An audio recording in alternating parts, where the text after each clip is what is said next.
This is Joey Molland, and you're listening to Jim and Mike talk.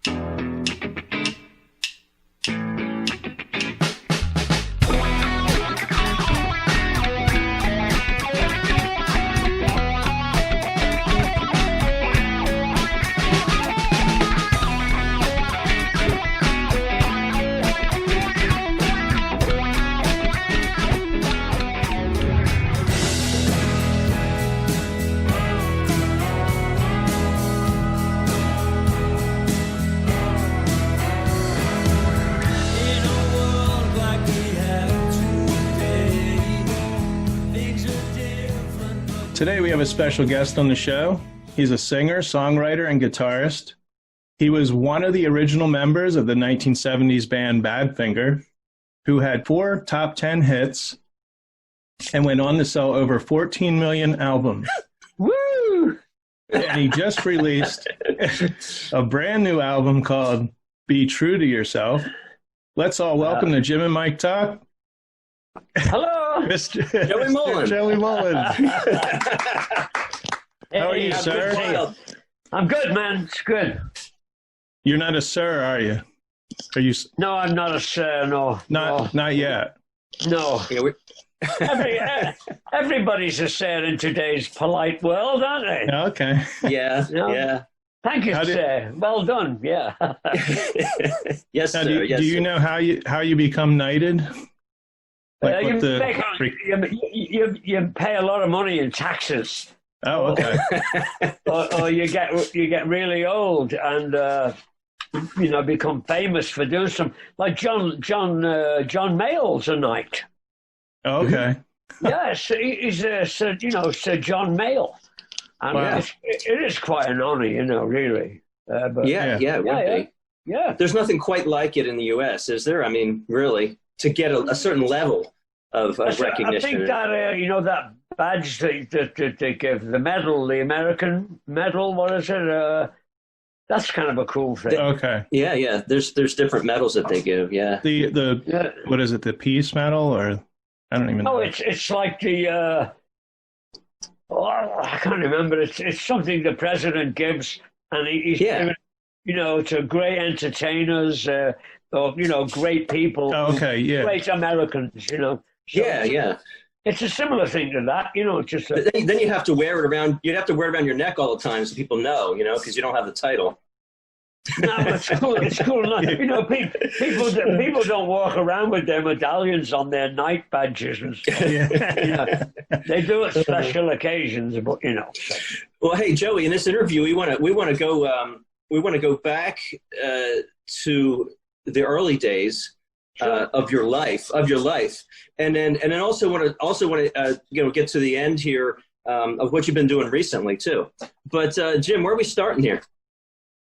So, Joey, you're born in Liverpool, correct? I was, yep. Edge Hill. Edge Hill, Liverpool 8, yeah. So I always thought Liverpool was like one town, but I guess it's a city, and then there's districts. It's a region. Correct. It's a district, right? Yeah, there are different areas. The city have their own names, but yeah. Just like anywhere else, I was thinking I'm a child of the 70s and came to age in the 80s. And so what was it like? What was going on when you were in your teens and late teens? This is, what was going on in England at that time? The music scene, of course. As you became an adult, you're 18. Was there other cultural influences around you or things that were happening back then at that time? No, you're just growing up a little bit, aren't you? You're working, you've left school. Yeah. You're not seeing any of your school pals pretty much. Very few people go to university or anything like that. So mainly you leave school 15, 16, and you get a job. And you kind of join society then. Whether you've, I started going downtown when I was going to school. I'd play truant from school. To play music? There are reasons why. No. It wasn't. I was just learning then, 11, 12, 13, 14. I was learning to play the guitar. and stuff. So I did have that interest. I had an argument at school with a priest. I was playing the piano in the chapel, playing What Did I Say on the piano. Okay. And the priest came in and he just got raging mad. You know, he thought it was like sacrilege or something. Yeah, right. And I knew that it wasn't sacrilege. You knew in your heart. You knew. Yeah, I knew I wasn't doing anything wrong. You know the way you know these things. And anyway, so I started just not going to the school. This priest came into the art class and made me stand up in front of the whole class. And he yelled at me. Father Holland, his name was. He yelled at me. He said, "We don't want your type of boy in our school." Oh, and that's what he told me. That's what he told me. And I was drawing because you were a playing fire. the rock and roll, you know. So I just stopped going. I really did. I was third in my class at that school. Very good. In the top 3 guys. I studied Latin, French, mathematics, physics, science, all of it. Yeah. Wow. I wasn't bad. I wasn't stupid or anything. But I like to play. I like to do that. I heard Elvis Presley, man, and it turned me on. Yeah. Blue suede shoes, click. Yeah. Clicked. And so I started, anyway, stopped going to school, started going downtown, going to like horror movies, things like that. I had like $2, 2 shillings would be my lunch money every day. So anyway, so that would get me in the movies, maybe get me a little bit of Indian food. I found Indian food as well, which was really a big deal to me. And then walking around the town, I came across the Cavern, Cavern Club, yeah. Yeah, we were going to ask you. And it's, I could go in there even though I was only a schoolboy because there was no drinking in there. That's what I thought. I'd recently, on eBay, someone had a ticket for like a youth membership. I don't know if they gave out membership cards. Yeah, they did, yeah. So I figured you didn't have to be, of drinking age to go in there. No. Yeah. There wasn't any. The tea and coffee and soup and sandwiches, things like that. So is the atmosphere like a pub? Because, a lot of Americans, they don't really know what pubs are unless they travel to the UK. I was at Scotland one time for 2 weeks, and I experienced, a real pub. It's like, I get it now. It's everything. It's bar, restaurant, billiards, and everybody's chilling, Yeah. And you don't have that here. You don't have the real pubs here in America. Well, it's rare. It's rare. They were called public houses. Yeah. That's what pub comes from. Public house. You just come in. People would routinely go in there and have a pint with their wife, and it was cool. There'd be a fire burning. You could get a sausage if you want. Yeah. It's just a way of socializing for the working man, really. But so the Cavern Club, was it like a pub that was special, something different? No, or it was different. What was the Cavern? Well, the Cavern was in a basement for a start. Okay. Well, there you go. It was down. It was 4 flights of stairs down. And wow! It was way down in the ground. It was made. The cabin was 3 archways, about 12 feet wide each one, like that, kind of thing. The middle one had some chairs, and at the end of that middle one was the stage, and stage was about 3 feet high, maybe. So it was a small area. Yeah. And the club held about, I think, somewhere, 200 to 300. Okay. And it would get packed, really packed. Really packed. Yeah. They actually made up a dance in there called the stomp, because you couldn't really dance. You couldn't do rock and roll dancing because so everybody would dance like this. And that's what it was. And the music was really punchy. Really, it was dense, the atmosphere, because all those people. And the music was really punchy and loud. Now, you were in a couple bands before the Ivies, correct? Oh, yeah. Now, did you ever play at the Cavern Club? Sure, played there loads of times.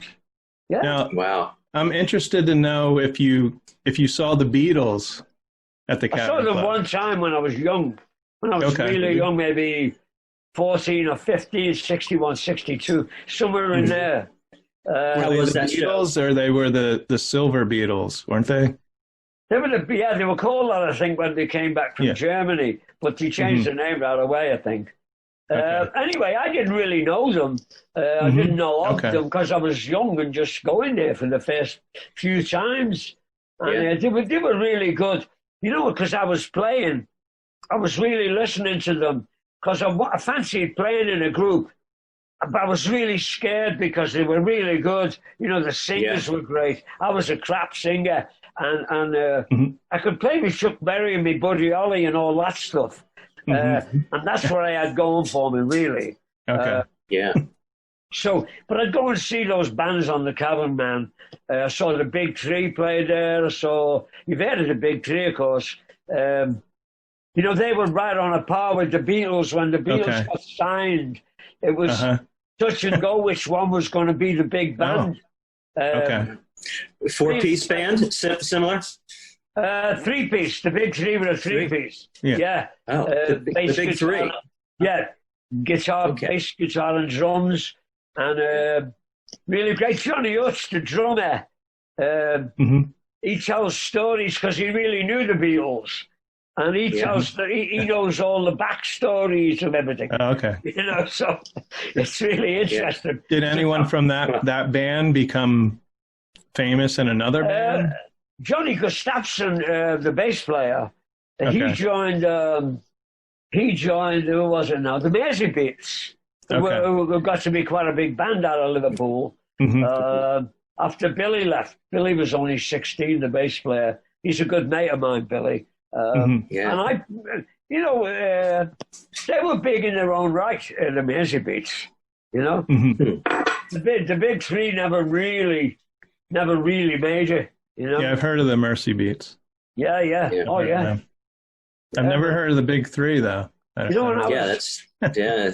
when they broke up, the two singers, Billy and Tony, Billy Kinsley, Tony Crane, they put a singing duo together. They were really good singers.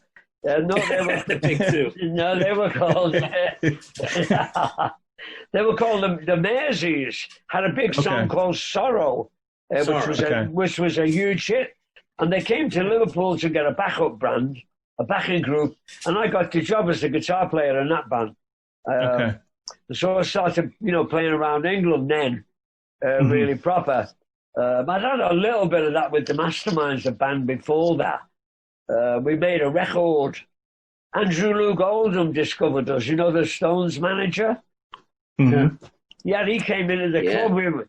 He came into the club one night and we were playing this song, She Belongs to Me, a Bob Dylan song, which was kind of kind of a cool thing to do in those days. But and our roadie was a big Bob Dylan fan. We'd really never heard of him, you know what I mean? We liked all rhythm and blues and rock and roll and that, So. Anyway, Andrew Luke Oldham came up and he said, boy, that was great, that man. Do you want to come to London and make a record? And that's how we started. Yeah. And what band was that? This was the Mastermind. This was the Mastermind. The Mastermind. Masterminds. Yeah. So it was a good little band. But how did you become a member of the Ivies? How did that come about? Normal life, really. Just bands would break up, or things would happen. You get invited, and like I say, I played with the Merseys for a while. And after the Merseys broke up, and I went back to Liverpool and everything, Billy was a great mate of the Beatles, and they'd started Apple Records, and he went to work for them doing session beats. So one thing led to another. One thing led to another, Yeah. And it was Billy who got the Ivies. He said, if you're looking for a guitar player, call this fella Joey Molland, or get in touch with Joey Molland and have him come down and audition. I think you'll like it. So that's what happened. He told them, they got in touch, or Billy got in touch and said, come down. I was a little bit iffy about it. I'd seen him on TV doing Maybe Tomorrow and that, which was a bit of a twee, if you liked. I didn't really, that wasn't my kind of music. I liked the hard side of Motown, and I like rhythm and blues. I like rock and roll music. Right. And so maybe tomorrow wasn't really my game. So I was a bit doubtful, but I went down, and they told me that they wanted to be more of a rock band. They'd been a rock band and rhythm and blues band in Swansea when they started. And as they started writing songs, the songs had been, you know, when you start writing songs, you write about, you know, silly things. Well, not silly, but sweet things. Basic. Especially when you're younger, you know. Yeah. Bring me that cup of tea. My girl's bringing me a cup of tea here. Oh, there you go. Bring me the tea. Bring me the tea. Come on. What's the matter with you? Hello, Will. Yeah, yeah. Yeah, I got water. I'm drinking seltzer. I'm drinking tea. Hey, speaking of, so yeah, in your head you were thinking about you're learning, you're loving the rhythm and blues and the rock and roll. Yeah. So I went down and auditioned anyway. They'd been a rock and roll band, and they wanted more of that. And I think that's why they got me in, because they tried out all these other guitar players, like 20 odd guitar players. And for some reason they picked me, and I think it was because I had a good handle on it. I could play Chuck Berry about as good as anybody. I mean, I'm not blowing my own trumpet there. That's what people would say about me. And so I had that stuff. It's great. I really worked hard on it, man. The players in Liverpool were first rate. You know what I mean? So I knew you had to work hard. I played on street corners. I played in bars. I played in the front parlour of my house. Like every day after school, I played the guitar. I didn't go out to the park with my mates. And you just hopefully get better. And so you're alone at that point. When you're busking, you're alone, right? Yeah. And then you meet other players. You do. You know, I don't know how it runs, but you meet people. And I met this guy, Pigeon, Pete Edge. I'm still friends with him on Facebook. He's one of my classmates. And we both loved Chuck Berry, and so we were learning. And there was a group up the street. And we'd go and sit outside their window and listen to them playing. And because they were really good, called the Escorts. And it was just life, just life going on like that. So you work hard, and you grab hold of what you can do, and then you take it. You know what I mean? That's what I did. Now, did you collect albums from, like, how did you hear Chuck Berry? Was it on the radio? Or? I didn't really have any money, but my brother who played as well, my elder brother Chris, he had a band, and they were like a pop band, but they wanted to be jazzers. They wanted to do Django Reinhardt and stuff like that. But he had Buddy Holly albums, and he had some, Cliff Richard. He had a little bit of Elvis, a little bit. He didn't really have a Chuck Berry record, because I learned Elvis first, and then Buddy Holly. But it was great learning them. I'm telling you, guitar players out there, go back and learn your Buddy Holly songs. Yeah. I'm telling you how to basic rock and roll. Here's the beginnings of rock and roll. Where the solos come from. You know where the guitar solos come from. Yeah, because they're hearing that. They're hearing that. Yeah. It all goes I can play the chords, but not the solos. Yeah, well, like Peggy Sue is like 3 chords. Yeah. I think there's an F in there somewhere, but yeah, there is. So I'm just thinking about talking about some music possibly coming over from some of that coming over from America, coming over from the U.S. When did you get to the U.S.? When did you get to the U.S. first, and what was that like? 1970. We came after Come and Get It was a hit. Okay. And we had the next single coming out, No Matter What. And so we came, we got a really cheap tour booked. But we played all over the place. We came over here in, I think, winter or fall of 1970, maybe 71. But we just went on the road and played. It was fantastic. Yeah. My father had always talked to me about America. I'd seen about America. I'd heard the music. All came from America. All the Stax records. The Chess records. Yes. The the Sun Records. Yeah. Man, that's pretty much rock and roll right there. Yeah, it is. Yeah. So Joey, when you're playing, when you come to America and you're playing, and you said it was great, how are the fans different? Was it all cool? Was it all good? How were the fans? Yeah. The fans were great. Really, as compared to England, that's what I'm looking at. Yeah. No, they were great.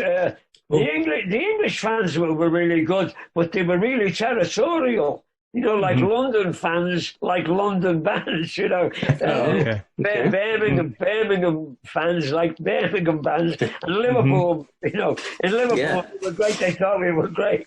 Almost like they are with sports, in America. Of course, and in England too. If you like the Yankees, you can't like Boston, Yeah, right on. You can't even appreciate them. You can't. And it's the same, it was the same. Yeah. So the Ivies the Ivies became Badfinger. And that's right. Where did the name Badfinger?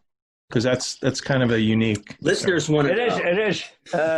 Well, Neil Aspinall suggested it, and when we asked him, "What Badfinger? Where'd you get that?" He said, "Oh, it's an old blues record I've got, Badfinger Boogie," and he said that's where I got it from. Well, of course, it turned out that Badfinger Boogie was the work title for "A Little Help from My Friends," the Beatles song.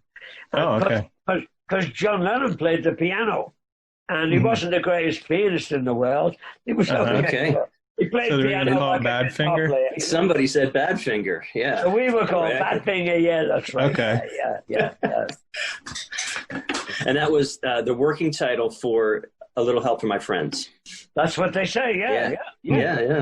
Very interesting. I think that was actually Badfinger Boogie. Yeah. Badfinger Boogie. Yeah. Yeah.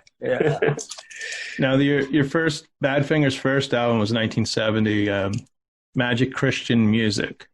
Yeah, that came out. Yeah, it was actually when Paul McCartney produced "Come and Get It Right." Yeah, well, he wrote that. He produced it and wrote it and everything. Yeah. He told the band that he would, if they did a good job on "Come and Get It." Oh no, I'm sorry. He told them he wanted them to write a song for the beginning of the film, which was an enormous opportunity for an unknown band, virtually unknown band. And they wrote that song, "Carry On Till Tomorrow," which is a great little tune, knockout tune. And Paul was knocked out with it. He was. And said, "Go ahead and write the rest of the songs for the movie." So they wrote "Crimson Ship," and Paul wrote, Paul and the band actually did "Rock of Ages." So they had 4 songs now, produced by McCartney. They'd done that Maybe Tomorrow album, and what they did was they took 8 songs or something from that album, put them with the 4 songs, and put it out as Badfinger. But it was actually the Ivies band. Your third album was produced by Todd Rundgren and George Harrison. That's right. Yeah. So you were in good company, like starting out. Oh yeah, we started work with the Beatles. I couldn't believe it. I couldn't believe it. Wow. But all of a sudden, they call up and say, "Hey, George wants to know if you're doing anything tomorrow." No, we're just, Yeah. I'm free. He wants you to bring your guitars down to Abbey Road, to the studio. He's making a new record, and he wants you guys to play guitars. Wow. What? Yeah. So we go down there with the guitars, and we go in the studio. It was a little studio at Abbey Road, I think Studio 3, maybe Studio 2, I'm not sure. But we walked in the door, and there's Ringo Starr sitting at his drum kit. Ringo Starr. And there's Eric Clapton tuning his guitar up. Wow. There's Klaus Voormann, who wasn't so well known, but he was famous to us. Klaus Voormann. And there was Billy Preston. Right? And there was this is for the George Harrison album. The George Harrison sessions. And this was the rhythm section, yeah? Eric You're like, oh yeah. Oh yeah, man. Oh yeah. Completely blown away. You know. Oh, we went was this concert for Bangladesh? No. Or All Things Must Pass? This is the album sessions, yeah. Which was our first real involvement, really playing with them. You know what I mean? Recording with them and stuff. The guys, Tommy and Mike and Pete, had already done the Paul session, of course, but this was the first time the whole group, all of us, were at a Beatles session to record on his songs, you know? Okay. And it was a fantastic experience. George Harrison was absolutely lovely. He was leading. It's his band. It's his band. He's leading. Yeah. Yeah. He's got, his mates there, but just fantastic. He comes over. Here's the way he does it. He comes over, says hello, thanks you for coming. He's very polite. Really nice bloke. Not big time at all. Regular bloke talking to you. But he's in, he's the Beatle guy. Like, wow. Yeah. So it's really freaky then. And that's cool. Anyway, so he plays in his song. This first song we're going to do, it's called Wah Wah. And it's got a guitar riff, and he plays a little bit of the riff. And then he says, but it goes like this. And he wah wah. And he's telling us we're learning the song as he's playing it, like. On the phone, the verse, intro, verse, chorus, whatever it was.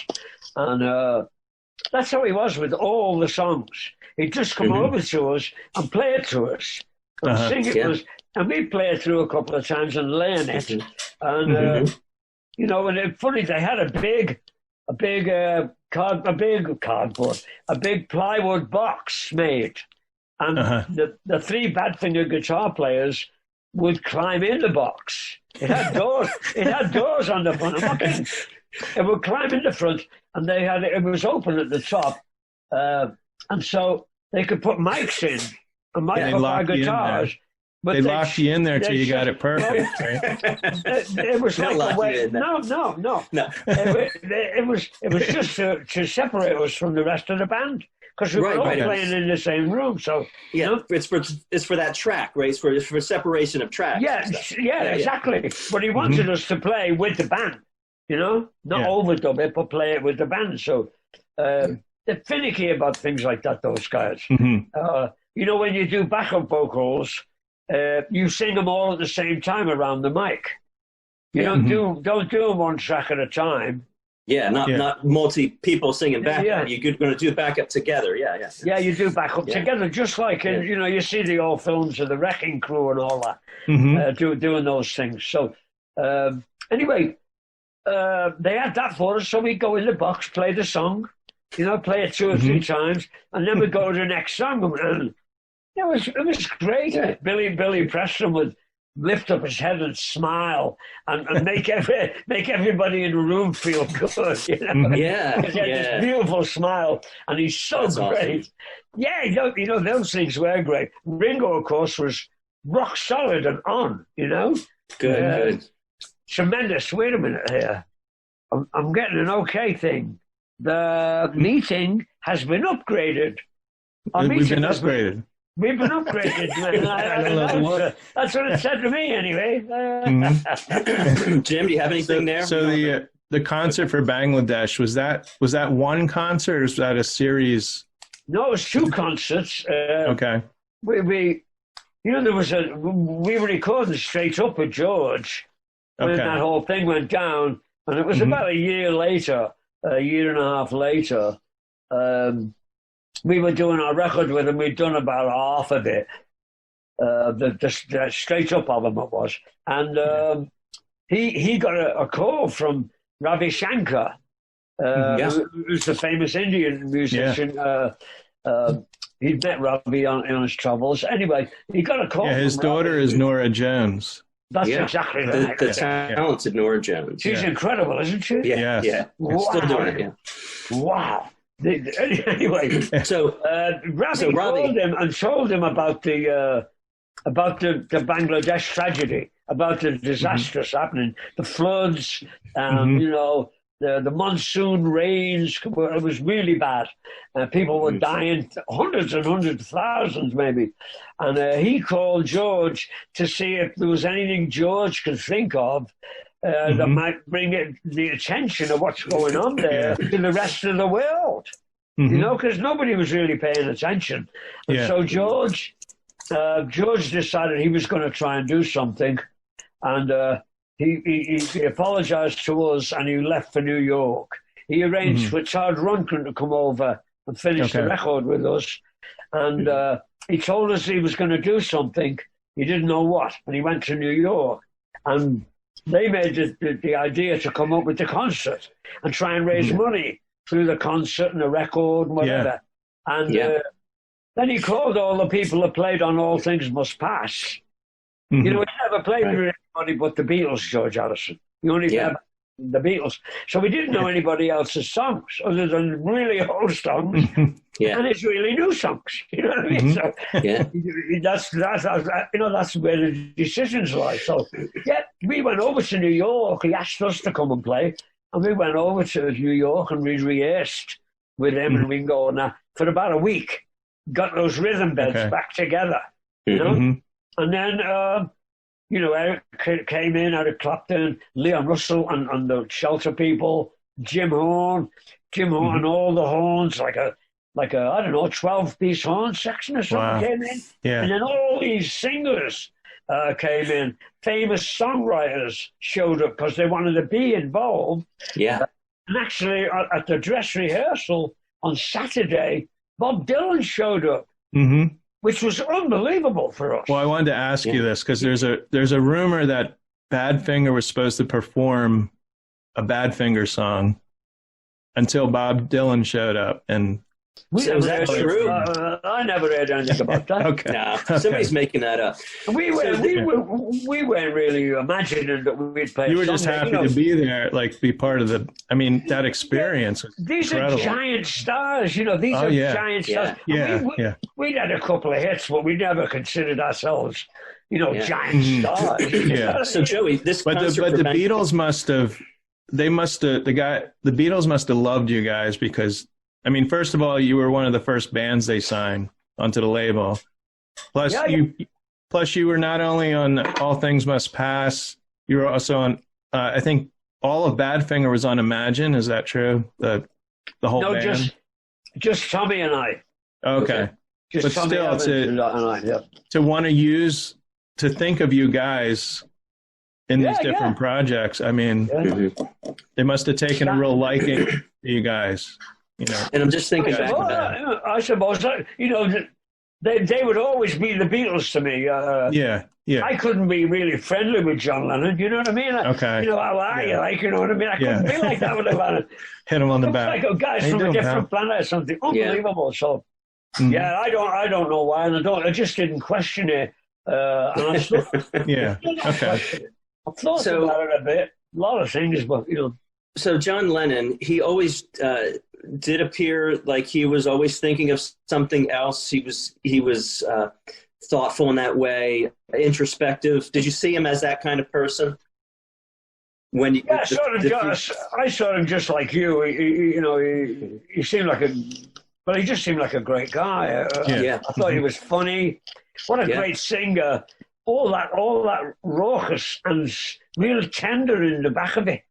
Really beautiful voice going on in the back. And that John Lennon voice coming out, you know, really incredible. I thought the Beatles were brilliant, but he was sweet. He came in, thanked everybody for coming, just like George.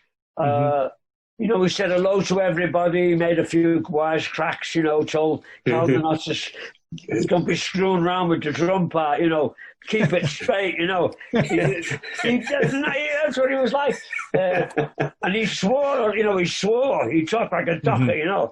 And I'm not going to do that. But he was just like John Lennon. Like, can you imagine him? That's what he was like.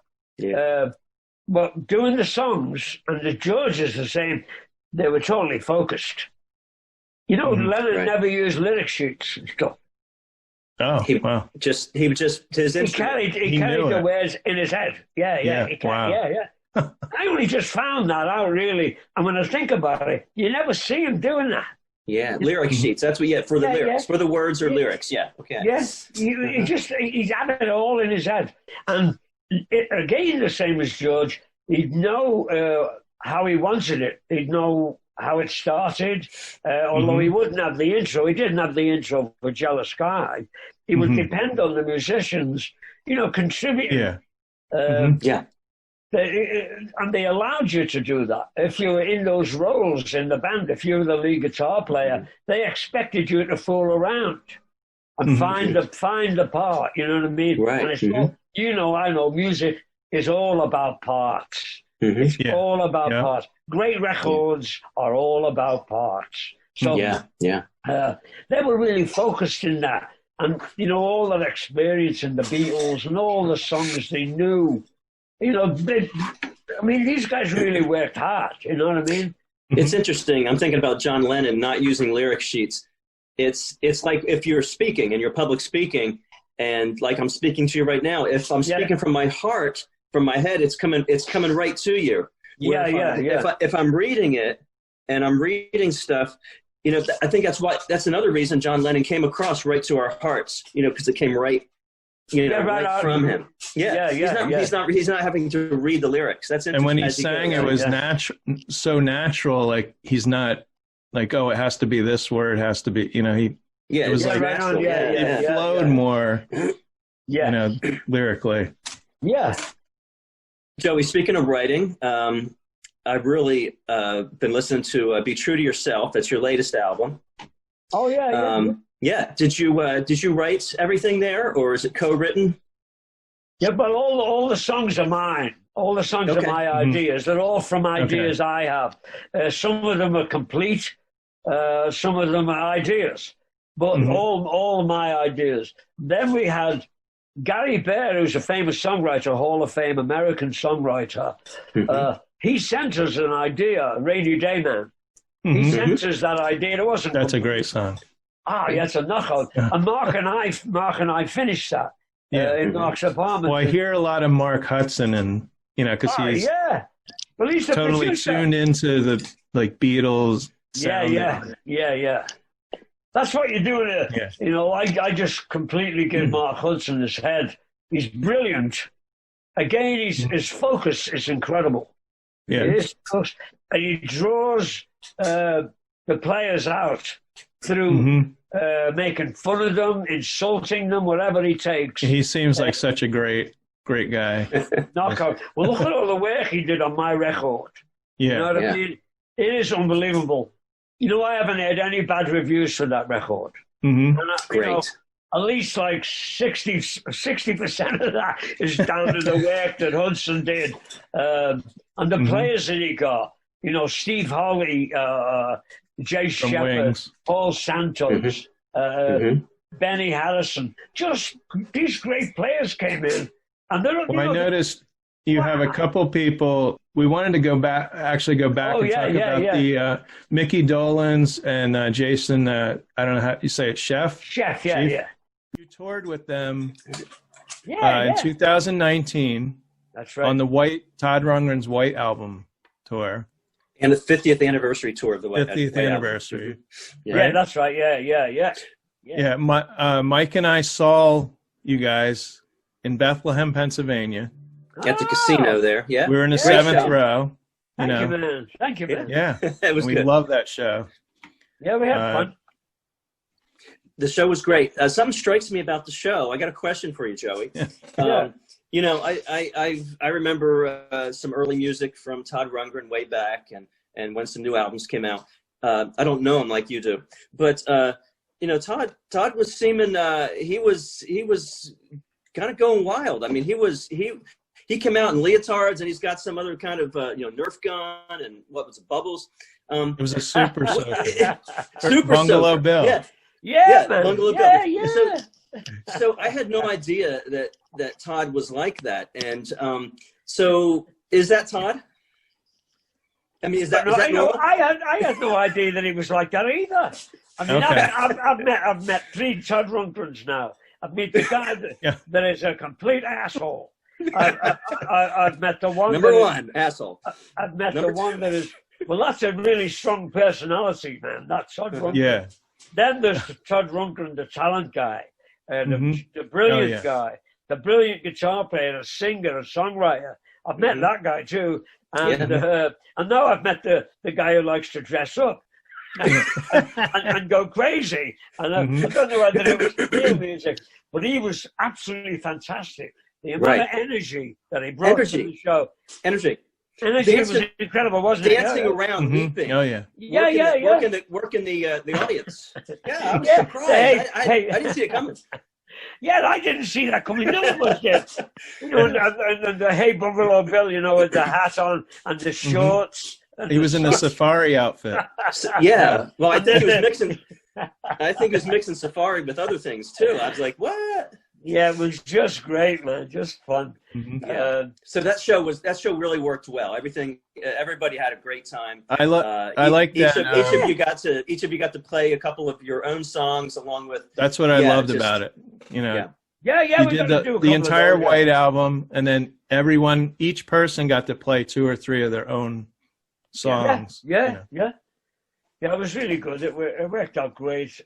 I think we all got on really well. I think we were all surprised about that. We all got on really well. Nobody was really aloof. Everybody was friendly, open to ideas.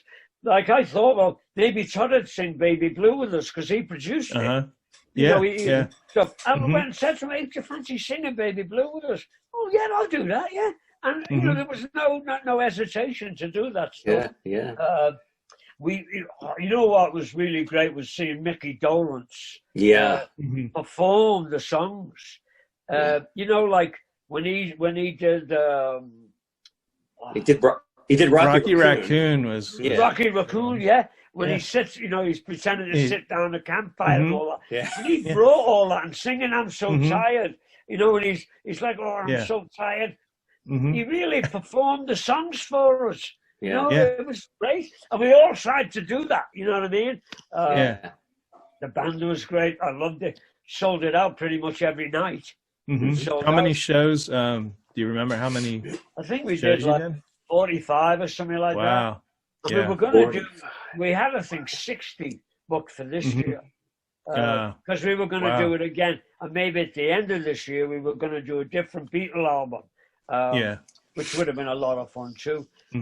Oh, it was so great, Jason Shett. He's a great bass player. He's a fantastic singer. Everybody and I think he played the piano too. Did you know his dad played bass with Elvis Presley? Really? Did not know. He was Elvis Presley's bass player. I'll say that one more time. Yeah, that's awesome. Wow. I'm shaking his hand, you know. Just great. He was fantastic. He came and sang on the record as well. Sang really beautiful high harmonies for us. Rainy Day Man and all that stuff. Julian Lennon came too. What did he sing? What song did he sing? He sang on 3 or 4. The harmonies though on that album. My favorite song though is "I Don't Want to Be Done with You." Oh yeah.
Now, I have to say, do you know the band The Smithereens?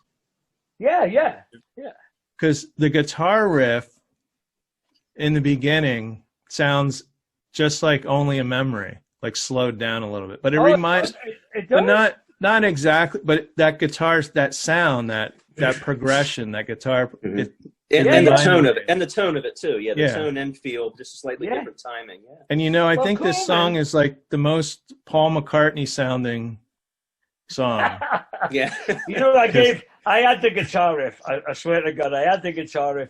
I had it in that song with the changes. But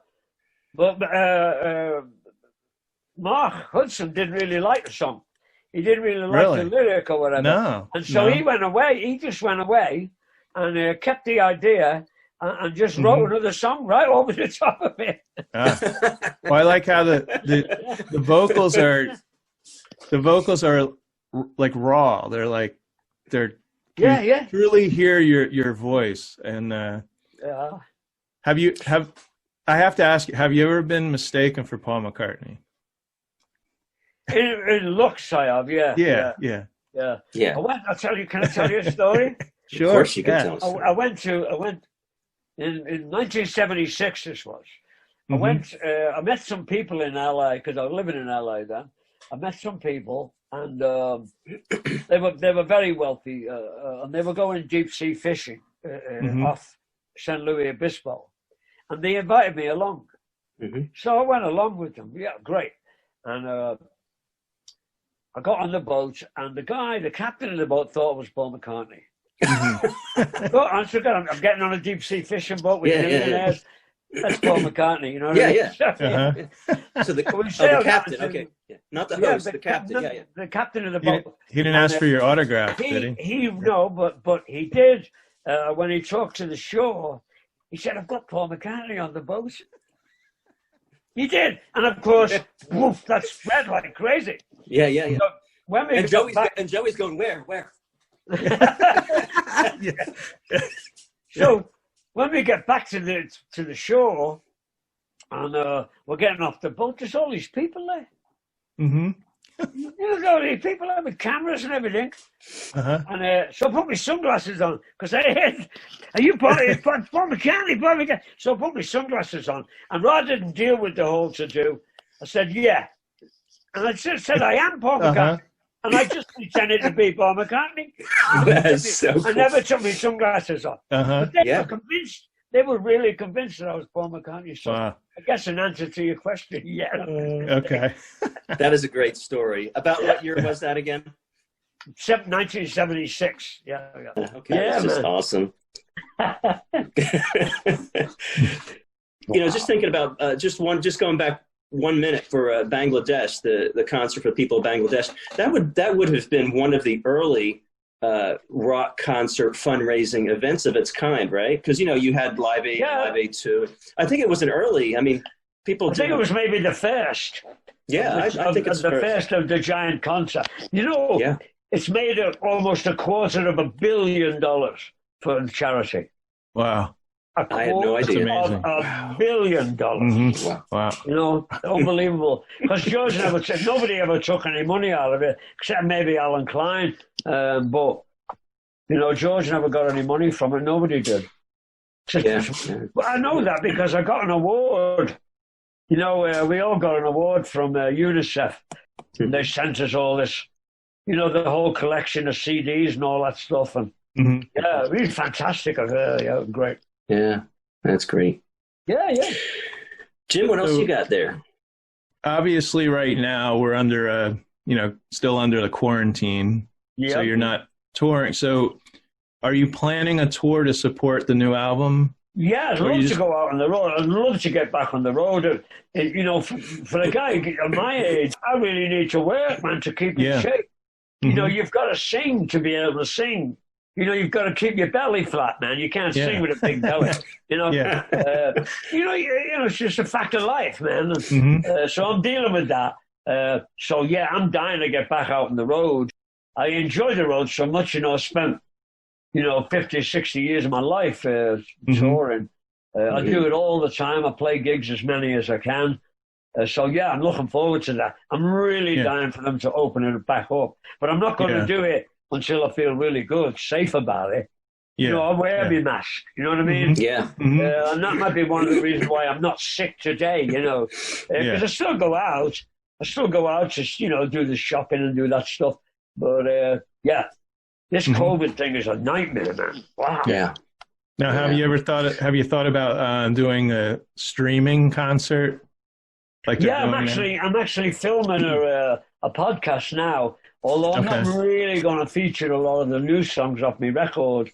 I'm telling, it's more like a Joey Molland story, if you like. So like an acoustic kind of thing? Yeah. Okay. Yeah, I'm doing that, and it's going to air in January, I think. I'm making it my bit of it, because it's going to run all weekend, this podcast. And making my bit of it like a little TV show. I've got videos I made for my record and making the new ones now. And so there'll be some fun and games going on, you know. I've got my mates a little bit in it and that, you know, so yeah, doing that kind of stuff. Trying to keep in shape. It's really hard, man, to keep your voice in shape. That's all I know. Oh, yeah. You know, for sure. Now, the recording of your new album, the other people, like Mickey Dolenz and Julian Lennon, did they record their parts separately? Or they came. I went out to Los Angeles with Mark. Mark has a studio out there. So I went out there to do the vocals. He'd been working on the backup vocal, you know, during the interim period. And then when we got out there, we had Jason Sheff came down and sang with all the harmonies he's going to do. He did a whole day singing all day. And Mickey came and did the whole evening singing his parts and stuff. And thank you so much to both of them. They both got, you know, great things to do, these guys. They've got great lives, you know. So it's nice of them to give up the time. Same with Julian. Well, it might be a little easier with nobody's touring and maybe they have a little bit more time. No, we did the vocals last December or last November. So right before it broke. It wasn't even a factor, you know. Yeah. So, you know, these guys have got great lives going on. And same with Julian. He came to New York and came and sang on my record, which was a beautiful thing to do. Just great. I didn't know Julian really well. I met him, you know, because I made a point of going to meet him when his record came out. When Veloc came out and all that. You know him. He came in and worked his ass off on those songs. Learning the phrasing, learning the words, learning the harmonies, which are quite different from, you know what I mean? Singing them as best he could. I've got photos of him singing on the mic, and he's really putting it out. You know, he's just standing there like a count or something. He's really putting it out. He's really singing, you know, which is a lovely thing to see, you know what I mean? Bloody great, man. I tell you, I had the greatest time making this record. The players were just in it. It's a great album. You know? I've played it 4 or 5 times at least. It makes me, thank you so much. Honestly, God, it really makes it worth it. People say they like it. It's a fun album. I've never heard anybody tell me they don't like it, man. Yeah, I think my favorite is "Be True to Yourself" at the end. There, the title track at the end. I like that. That's sweet. I love the way it ends. It ends very sweetly. I hear cello in there, I think. It's very sweet. They're all real. They're real guys. Real guys came to the studio and did those jams and all that. You know, same with everything on the record. There's only one little bit of synthesizer on there. The rest of it is real. That's great. Proud of, really. You should be. I don't know, and they're all complete takes. All the songs are complete takes. Yes, instead of segments. There's no what's it called, pasting, whatever it is. Cut and paste. There's none. Cut and paste. There's none. I don't know if it means anything, but you know, it is a fact that we made it in the old-fashioned way. We cooked it from the beginning, you know what I mean? You know, we had to cook the carrots first because they take longer. You know? Soup with Joey. So we have one last question, and we're calling this is our mystery question. Okay. One more for you. There's 7 different questions. We're only going to ask you one, but you have to you pick a number between 1 and 7. Oh, wow. And then you'll get that question. So 5. What's your 5? Yeah. If you could go anywhere in the world and stay for 1 month free of charge, where would it be? New Zealand. New Zealand, okay. New Zealand, yeah. So have you been there? No, okay. I haven't. No. Okay. I have a brother-in-law and sister-in-law said it's beautiful. They were there about 5 years ago and just touring the countryside, and they said it was fabulous. I believe that's where there was these hobbit homes up on a mountainside, and there's these little homes and little doorways and stuff. I think it was New Zealand. Yeah. Awesome. Okay, I'll go for that. Yeah, great. I'll write that on my list. But it's beautiful. Yeah, that's all I've ever heard about it, is how beautiful it is. And so I'd like to go there. I would. Mm-hmm. A lot of things going on there. I've been to Australia. I've been to Japan. I've never been to China. I wouldn't mind going there. And I've never really been to India. I passed through it, flying. Have you been to Sweden? Yeah, I've been to Sweden. Okay. Yeah. My wife loves Sweden. Yeah. We went there a couple years ago. Yeah. We were going to go this year, and I don't even know if we're going to be able to go next year. But we go to Stockholm. Wow. We stayed there for 10 days in Airbnb. So it was someone's apartment. Yeah. So we got to live for 10 days. Yeah. Like great. Swedes. It is nice. I've got pictures of me and Tommy laying around in a big yard. And, we went up there and did some TV shows, I think. Mm-hmm. So, Joey, one last thing. Where can people get your new album? Where can they... Well, the digital album, you can get it pretty much, anywhere you can get digital albums. So, iTunes and all that, Spotify, you can get it up there, Amazon. They can also get the physical copy, the CD. They can get physical CDs. I think maybe at Target. Okay. And they only say that because Target don't stock a lot of records, but they have some of mine. And then the local record stores might have it. Okay. It's all a question of the individual record store owning, ordering it and getting it in. And how good the label distribution is. They're doing a pretty good job as far as I can see. Yeah. And you should be able to get it. Or, that's all I can hear about it, really. Yeah. Check it out. I mean, do you have a website? I do. Yeah, I forgot about that. Can they get it from your website too? Yeah, they can. Yeah. Okay. Yeah. We've got a Badfinger site. And that's where it is. www.badfingersite.com. Okay. We've got all that stuff, T-shirts and records and everything. Yeah. Okay. Cool. Joey, just thank you so much for your time today. Thank you. It was great talking to you. You're welcome, man. Anytime you like, man. And I love hearing the stories. The stories is the favorite. I love hearing the stories. And I hope you get to continue your tour soon. I hope so, man. I hope we all do, man. Get to go to shows and see people. We love going to concerts, and that's the most thing I miss. So yeah. That's right, man. Yeah. Live music. Live music. Unbelievable. Yeah. You take care, guys. It's really nice. Thank you, Joey. Thank you, guys. Take care. Thank you. Both you guys. Yeah. Take care. Okay. Yeah, you too. You too, man. God bless.